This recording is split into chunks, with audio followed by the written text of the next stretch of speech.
Hello ನಮಸ್ಕಾರ. ನಾನು ಗೊಂಬೆನಗೌಡ ಸಿದ್ಧದುರ್ಗದಲ್ಲಿ. ನಾವೆಲ್ಲ ಚಿಕ್ಕಲ್ಲಿ ಹೋಗೋಕ್ಕೆಲ್ಲ ರೆಡಿ ಆಗಿದ್ದು. ನಮ್ಮ ಅಣ್ಣ ಅದಕ್ಕೆ ಬೆಂಗಳೂರಿಂದ ಬರ್ಬೇಕು, ಟಿ ಮಾಡ್ಕೊಂಡು ಅಲ್ಲಿಂದನೇ ಬಂದರು. ಅವ್ರು ಬರೋದು ಲೇಟ್ ಆಗಿತ್ತು. ಅವರೇ ಚಪಾತಿ ರೈಸ್ ಬಾತ್ ಮಾಡ್ಕೊಂಡು ಬಂದಿದ್ದರು. ಅದು ಇಲ್ಲೇ ಊಟ ಮಾಡ್ಕೊಂಡು ಓಡೋಣ ಅಂದ್ಬಿಟ್ಟು ಇಲ್ಲೇ ಎಲ್ಲ ಊಟ ಮಾಡ್ಕೊಂಡ್ವಿ. ಮತ್ತು ಎಲ್ಲದು ನಮಸ್ಕಾರ ಮಾಡ್ಕೊಂಡು ನಾನು ಓಡೋಕ್ಕೆ ರೆಡಿ ಆದೆ. ಇದ್ದೇ ಮೊದಲೇ ಸಲ ನಾನು ಜಾತ್ರೆ ಪ್ರಯುಕ್ತ ಹೋಗ್ತಾ ಇರೋದು. ಜಾತ್ರೆ ಸಮಯದಲ್ಲ ಫ್ಯಾಮಿಲಿ ಜೊತೆ ಎಲ್ಲ ನಾವು ಬಿಡದಿನಲ್ಲಿ ಹೋಗಿ ಪೂಜೆ ಮಾಡಿಸ್ಕೊಂಡು ಬರ್ತಾಯಿದ್ವಿ. ನೋಡುವ ಜಾತ್ರೆ ಹೆಂಗಿರುತ್ತೆ ಅಂತೇಳಿ.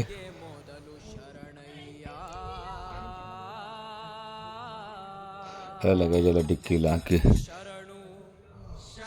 ಇಬ್ಬರು ಅಣ್ಣವರು ಅಪ್ಪಕ್ಕೆ ಮಕ್ಕಳು ಚಿಕ್ಕಮ್ಮ ಎಲ್ಲರೂ ಬಂದಿದ್ರು. ನನ್ನ ಹೆಂಡತಿ ಮಕ್ಕಳ ಜೊತೆ ಎಲ್ಲ ಇದೆ. ಫಸ್ಟ್ ಟೈಮ್ ಫ್ಯಾಮಿಲಿ ಟ್ರಿಪ್ ಹೋಗ್ತಾಯಿದ್ದೀವಿ.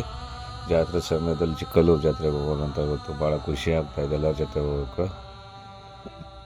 ಗಾಡಿ ಸ್ಟಾರ್ಟ್ ಆಗಿ ಹಂಗೆ ಮುಂದಕ್ಕೆ ಮೂವತ್ತು ಮದ್ದೂರು ಬಂತು. ಮದ್ದೂರಲ್ಲಿರುವ ಶಿವಪುರ ಸತ್ಯಾಗ್ರಹ ಸೌಧ ಇದು. ಅದು ಹಂಗೆ ಮುಗಿಸ್ಕೊಂಡು ಮುಂದಕ್ಕೆ ಹೋದಾಗ ಹಂಗೆಲ್ಲ ಕೆ ಎಮ್ ದೊಡ್ಡಿ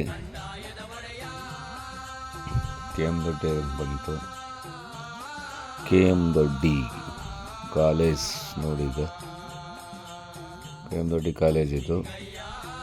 ಹಂಗೆ ಮುಂದಕ್ಕೆ ಸಾಗ್ತಾಗ ನಮ್ಮ ಟೆಂಪೋ ಟಿ ಟಿ ಮಳವಳ್ಳಿಗೆ ಬಂದು ಮಳವಳ್ಳಿ ಟೌನ್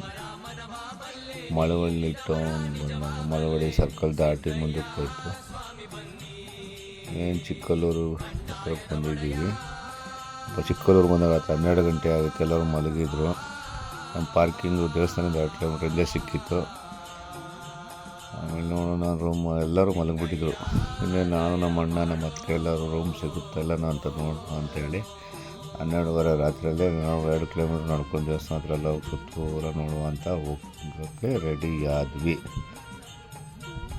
ಎಲ್ಲೋದ್ರೂ ಜನ ನೈಟಲ್ಲೂ ಅಷ್ಟೊಂದು ಜನ ಇದ್ದರು.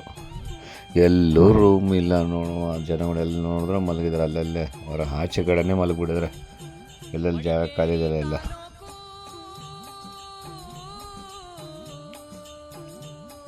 ಎಲ್ಲೂ ಜಾಗ ಸಿಗಲ್ಲ. ಚಿಕ್ಕಲ್ಲೂರು ಕನಗಲ್ಲಿ ಸಿದ್ದಪ್ಪಾಜಿ ದೇವಸ್ಥಾನ ನೋಡುವ ಹಂಗೆ ಅಂದ್ಬಿಟ್ಟು ಹಳೆ ಮಠಕ್ಕೆ ಹೋದ್ವಿ. ಅಲ್ಲಿ ನೋಡೋಣ ಅಂದ್ಬಿಟ್ಟು ಅಲ್ಲೇನೇನು ಜಾಗ ಇದೆ ಅಂತ ನೋಡೋಣ ಅಂದ್ಬಿಟ್ಟು ಅಲ್ಲಿ ಒಳಗೆ ಹೋಗಿ ನೋಡಿದ್ರೆ ಜನ ಅಲ್ಲೂ ಎಲ್ಲ ಕಡೆ ಮಲಗಿಬಿಡಿದ್ರೆ ಅಲ್ಲೇ ಜಾಗ ಇದೆ ಎಲ್ಲ. ಅಲ್ಲೂ ಜಾಗ ಇಲ್ಲ. ಸಾಕಾಗೋಯ್ತು. ಇನ್ನು ಅಲ್ಲಿದ್ದ ಪಟ್ಟದ ಬಸವ್ರ ನಮಸ್ಕಾರ ಮಾಡ್ಕೊಂಡು ಇನ್ನೇನು ಸಿಗಲ್ಲ ಅಂತ ಗೊತ್ತಾಗಿ ಅಲ್ಲೇ ಹೊಸಮಠದ ಹತ್ರ ಎಲ್ಲರನ್ನ ಆಚೆ ಮಲಗಿಸ್ಬಿಟ್ಟು ನಾನು ಉಪಾಯ ಮಾಡ್ಕೊಂಡು ಟೆಂಪೋದಲ್ಲೇ ಬಿದ್ದುಕೊಂಡೆ. ಬೆಳಗ್ಗೆ ಎದ್ದಾಗ 7 ಗಂಟೆ ಆಗಿತ್ತು.